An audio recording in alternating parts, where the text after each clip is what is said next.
Horn મારતા સુરતમાં BRTS બસના ડ્રાઈવરો વાખડી પડ્યા. સુરતમાં બીઆરટીએસ બસના ડ્રાઈવરો જાહેરમાં ઝઘડી પડ્યા હતા. સુરતના વરાછા વિસ્તારમાં બસના ચાલકો વચ્ચે બસ ચલાવવા બાબતે માથાકૂટ થઈ. આગળ ચલાવતો બીઆરટીએસ બસ ડ્રાઈવર ધીમે ધીમે ચલાવતા પાછળ આવતા બસ ચાલકનો પિત્તો ગયો. પાછળથી આવતા બીઆરટીએસ બસ ડ્રાઈવરે સતત હોર્ન મારીને આગળ જતા બસના ચાલકને પરેશાન કર્યો હતો, જેને લઈને બંને વચ્ચે બોલાચાલી મારામારીમાં પરિવર્તિત થઈ ગઈ હતી. વરાછા ખાતે સુરત સુપર સ્ટોરની સામે જ રસ્તા વચ્ચે બસ ઊભી રાખી બબાલ કરી હતી. બસ ઊભી રાખીને બંને ડ્રાઈવરો મારામારી કરવા લાગ્યા. એક બસના ડ્રાઈવરે અન્ય બસના ડ્રાઈવરને પહેલા બે તમાચા માર્યા, તો બીજો બસ ડ્રાઈવર બસમાંથી લોખંડના પાઇપનો ફટકો કાઢી પાછળ મારવા દોડ્યો. રોડ પર ઝઘડાના કારણે લોકો ડરી ગયા હતા. મુસાફરો પરેશાન થયા હતા. જેતપુરમાં કપાસનું વાવેતર કરતા ખેડૂતોની હાલત એક સાંધે ત્યાં તેર તૂટે જેવી. કપાસનું વાવેતર કરનાર ખેડૂતોને રાતા પાણીએ રોવાનો વારો આવ્યો છે. જેતપુર પંથકમાં કપાસના યોગ્ય ભાવ ન મળતા જગતનો તાત નિરાશ થયો છે. ધોરાજી માર્કેટિંગ યાર્ડમાં કપાસ લઈને આવેલા ખેડૂતોને પોષણક્ષમ ભાવ ન મળતા નિરાશ દેખાયા. યાર્ડમાં એક મણ કપાસના ભાવ 1200 થી 1400 રૂપિયા મળી રહ્યા છે. ખેડૂતોનું કહેવું છે કે તેમને મજૂરી, વાવેતરનો ખર્ચ પણ માથે પડી રહ્યો છે. આ વખતે અતિવૃષ્ટિના કારણે પાકને નુકસાન થયું છે. ઉપરથી કપાસમાં ઈયળ અને રોગ આવતા ખૂબ જ ઓછો ઉતારો થઈ રહ્યો છે. હાલ કપાસમાં રાતળ, થીપ્સ અને ચરમી નામનો રોગ આવ્યો છે. એવામાં પૂરતા ભાવ ન મળતા ખેડૂતો ચિંતામાં મુકાયા છે. કપાસની ટેકાના ભાવે ખરીદી થાય અને એક મણ કપાસના 2000 ભાવ મળે તેવી ખેડૂતો માંગ કરી રહ્યા છે. કોડીનારમાં મહિનાઓ બાદ ખાતર આવતા ખેડૂતોએ કરી પડાપડી. સૌરાષ્ટ્ર સહિત રાજ્યભરમાં ખાતરની તંગી છે. ખેડૂતો ખાતર માટે લાઇનમાં ઉભા રહીને થાકી ગયા છે. ધર્મના ધક્કા થાય છે, છતાં ખાતર મળતું નથી. ત્યારે કોડીનાર પંથકમાં પણ ખાતરને લઈને ખેડૂતો કંટાળી ગયા છે. ત્યારે લાંબા સમય બાદ કોડીનારમાં ડીએપી ખાતરનો ટ્રક આવતા સવારથી જ લાઇનમાં ઉભેલા ખેડૂતોએ ખાતર માટે રીતસરની પડાપડી કરી. એક મહિના બાદ કોડીનારના ખાતર ડેપોમાં ખાતર આવ્યું હતું, જેને લઈને ખેડૂતોમાં ખુશી વ્યાપી હતી. ખેડૂતોના ચહેરા મલકાયા હતા. ખાતર લેવા આવેલા મોટી સંખ્યામાં ખેડૂતોએ જાણે બીજી વાર ખાતર નહીં મળે તે રીતે લૂંટફાટ મચાવી હતી. મહિલાઓએ પણ ખાતર માટે પડાપડી કરી હતી. ખાતર ડેપો બહાર બે લાઈન લગાવી દીધી હતી. ખાતર વિતરણ કરતા વિતરકને પરસેવો છૂટી ગયો હતો. ગુજરાતમાં જામ્યો શિયાળો. ઉત્તર ભારતની હિમવર્ષાની અસરથી ગાંધીનગર બન્યું ઠંડુગાર. હવે ઠંડીનો કાતિલ રાઉન્ડ શરૂ થશે. ગુજરાતમાં ઠંડી ધીમે ધીમે જમાવટ કરી રહી છે. હાલ રાજ્યમાં મોડી રાત્રે અને વહેલી સવારે જ ઠંડીનો ચમકારો અનુભવાય છે. 8 શહેરોમાં સરેરાશ લઘુત્તમ તાપમાન 16 ડિગ્રીથી નીચે નોંધાયું હતું. 11.8 ડિગ્રી સાથે ગાંધીનગરમાં સૌથી વધુ ઠંડી હતી. ગાંધીનગર 11.8 ડિગ્રી સાથે ઠંડુગાર તેમજ અમદાવાદમાં 16 ડિગ્રી તાપમાન નોંધાયું, તો કેશોદમાં 14 ડિગ્રી તાપમાન નોંધાયું. ડીસામાં 14.3, વડોદરામાં 14.8, નલિયા અને અમરેલીમાં 15.2 ડિગ્રી તાપમાન નોંધાયું. અત્યારે ઉત્તર ભારતના પહાડી વિસ્તારો પરથી વેસ્ટર્ન ડિસ્ટર્બન્સ પસાર થઈ રહ્યું છે, ત્યારે બરફવર્ષા ચાલુ થઈ ગઈ છે. તેની અસર ગુજરાતમાં જોવા મળી રહી છે. હવામાન વિભાગની આગાહી મુજબ આગામી 2-3 દિવસમાં તાપમાનમાં વધુ ઘટાડો થશે અને હવે રાજ્યમાં કાતિલ ઠંડી પડવાનું શરૂ થશે. એટલે ગુજરાતીઓ કડકડતી ઠંડી માટે તૈયાર રહેજો. ગુજરાત યુનિવર્સિટીમાં ફરજિયાત હેલ્મેટના અમલનો થયો ફિયાસ્કો.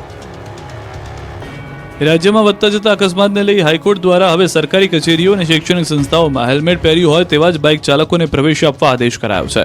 કાયદાનું ઉલ્લંઘન કરનાર વ્યક્તિ સામે કાયદેસરની કાર્યવાહી કરવાનો આદેશ કરાયો છે. પરંતુ સરકારી કચેરીઓ હોય કે કોલેજ, બધા જ હાઈકોર્ટના આદેશને ઘોળીને પી ગયા છે, કેમ કે ક્યાંય ફરજિયાત હેલ્મેટનો અમલ થતો નથી. અમદાવાદની ગુજરાત યુનિવર્સિટીમાં પણ કર્મચારીઓ અને વિદ્યાર્થીઓ હેલ્મેટ વગર બિંદાસ પ્રવેશ કરી રહ્યા હતા.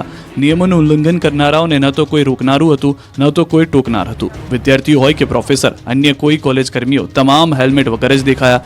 નવાઈની વાત તો એ છે કે હેલ્મેટ ફરજિયાતના અમલથી ગેટ પર સિક્યુરિટી ગાર્ડ જ અજાણ જોવા મળ્યા. જ્યારે હેલ્મેટ કેમ નથી પહેર્યું તે અંગે સવાલ કરતા વિદ્યાર્થીઓ અને કર્મચારીઓએ હેલ્મેટ નહીં પહેરવાના હજારો બહાના આપ્યા. આ રીતે ગુજરાત યુનિવર્સિટીમાં હેલ્મેટના અમલનો ફિયાસ્કો થયો છે. સુરતીઓ ટ્રાફિકના નિયમોનો ભંગ કર્યો તો લાયસન્સ થશે રદ. 700 લોકો દંડાયા. સુરતીઓ ટ્રાફિકના નિયમો પાળવાની આદત બનાવી લેજો, નહીતર લાયસન્સ રદ થઈ જશે.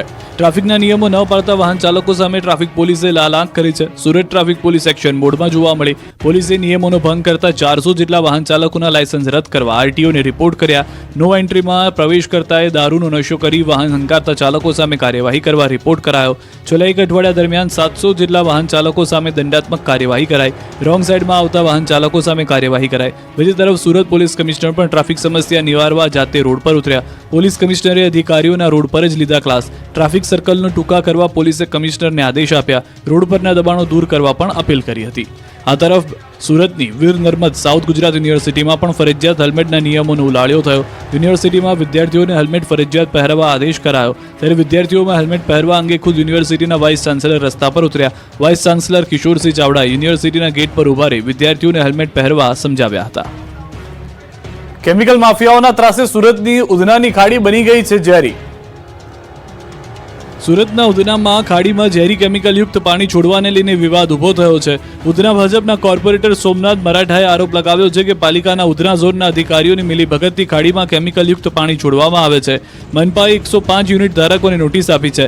તેમ છતાં કેમિકલયુક્ત પાણી ટ્રીટ કર્યા વગર જ બારોબાર છોડી દેવાતું હોવાનો આક્ષેપ થઈ રહ્યા છે. ત્યારે પાલિકાએ પ્રદૂષણ ફેલાવનાર સામે કડક હાથે કાર્યવાહી હાથ ધરી છે. ઉધના ઝોનમાંથી આવા 140 યુનિટ ધારકો મળી આવતા તમામને નોટિસ ફટકારાઈ, જ્યારે 42 એકમોને સીલ કરવામાં આવ્યા. જોકે કોર્પોરેટરે જવાબદાર અધિકારી સામે પણ કાર્યવાહીની માંગ કરી છે. દિવાળીના 20 દિવસના વેકેશનમાં ગુજરાતના પ્રવાસન સ્થળો પ્રવાસીઓથી છલકાયા. 61 લાખથી વધુ પ્રવાસીઓ પહોંચ્યા. દેશ વિદેશના સહેલાણીઓમાં ગુજરાતના પ્રવાસન ક્ષેત્રો પ્રત્યે અનેરું આકર્ષણ છે. દિવાળીના 20 દિવસના વેકેશન દરમિયાન ગુજરાતના પ્રવાસન સ્થળોએ પ્રવાસીઓથી છલકાયા છે. માત્ર 15 દિવસમાં જ 61 લાખથી વધુ પ્રવાસીઓએ વિવિધ પ્રવાસન સ્થળોની મુલાકાત લીધી, જેથી પર્યટન સ્થળોની તિજોરી છલકાઈ છે. આ વર્ષે દિવાળીની રજાઓ દરમિયાન તારીખ 26 ઓક્ટોબરથી 15 નવેમ્બર 2024 સુધી 20 દિવસના સમયગાળામાં રાજ્યના 16 પ્રવાસન આકર્ષણો અને યાત્રાધામની 61,70,716 લોકોએ મુલાકાત લીધી. ગુજરાતના પ્રસિદ્ધ યાત્રાધામ અને મંદિરોમાં સૌથી વધુ દ્વારકામાં 13 લાખથી વધુ લોકો દર્શનાર્થે આવ્યા હતા. 20 દિવસમાં કેવડિયામાં 4.90 લાખ પ્રવાસી, પાવાગઢમાં 8.92 લાખ, અંબાજીમાં 12.8 લાખ, સાસણમાં 1.13 લાખ, સોમનાથ મંદિરે 8.66 લાખ પ્રવાસીઓએ મુલાકાત લીધી. તો કચ્છના રણોત્સવમાં 2023-24માં 7.42 લાખ પ્રવાસીઓએ રણોત્સવની મુલાકાત લીધી છે. અંકલેશ્વરમાં ઝીપલોક બેગમાં ડ્રગ્સની હેરાફેરી કરતા 3 આરોપીઓની ધરપકડ. ઉદ્યોગનગરી અંકલેશ્વરમાંથી ફરી એકવાર નશાના કાળા કારોબારનો પર્દાફાશ થયો. અંકલેશ્વરના વિવિધ ઔદ્યોગિક એકમોમાંથી ડ્રગ્સ ઝડપાયા બાદ હવે કારમાં ડ્રગ્સની હેરાફેરી કરતી હોવાનું બહાર આવ્યું છે. અંકલેશ્વરથી પોલીસે ડ્રગ્સ સાથે 3 શખ્સોની ધરપકડ કરી. અંકલેશ્વર બી ડિવિઝન પોલીસે ₹7 લાખથી વધુની કિંમતના એમડી ડ્રગ્સના જથ્થા ધરપકડ કરી. આ મામલામાં પોલીસે ₹11 લાખથી વધુનો મુદ્દામાલ કબજે કરી કાયદેસરની કાર્યવાહી હાથ ધરી. નેશનલ હાઈવે નંબર 48 પર ઉછાલી ગામ નજીક વોચ ગોઠવી હતી. આ દરમિયાન બાતમીવાળી ઇકો કાર આવતા તેને અટકાવી તપાસ કરતા અંદરથી ડ્રગનો ₹7 લાખની કિંમતનો 70.600 ગ્રામ એમડી ડ્રગ્સનો જથ્થો મળી આવ્યો. આરોપીઓ ઝઘડિયાના રાજપારડી ખાતે રહેવાસી છે. આરોપીઓ ડ્રગ્સ જીપલોક બેગમાં પેક કરી વેચાણ અર્થે લઈ જતા હોવાનું બહાર આવ્યું છે. આરોપીઓ ડ્રગ્સ ક્યાંથી લાવતા હતા તે સહિતની વિગતો મેળવવા પોલીસે તપાસનો ધમધમાટ શરૂ કર્યો છે. દ્વારકામાં પતિએ પત્નીના પ્રેમીની કરી હત્યા. ભાણિયાને જ કૌટુંબિક મામી સાથે થઈ ગયો હતો પ્રેમ. દ્વારકામાં પતિ પત્ની અને વો કિસ્સાનું કરુણ અંજામ આવ્યો છે. મામાએ ભાણેજની હત્યા કરી નાખતા ચકચાર મચી ગઈ છે. કલ્યાણપુર પોલીસે હત્યારા મામાની ધરપકડ કરી છે. આરોપી ચંદ્રસિંહ રતુભા જાડેજાને રાવલ ગામ પાસેથી ઝડપી પાડવામાં આવ્યો. કિસદળ ગામમાં 33 વર્ષીય વિરમદેવસિંહ નામના યુવાનની હત્યા કરવામાં આવી. માથાના ભાગે બોથડ પદાર્થના ઘા મારી હત્યા કરવામાં આવી હતી. પોલીસ તપાસમાં ખુલાસો થયો છે કે આરોપી ચંદ્રસિંહ જાડેજાની પત્ની સાથે મૃતક યુવક વિરમદેવસિંહના પ્રેમ સંબંધ હતા.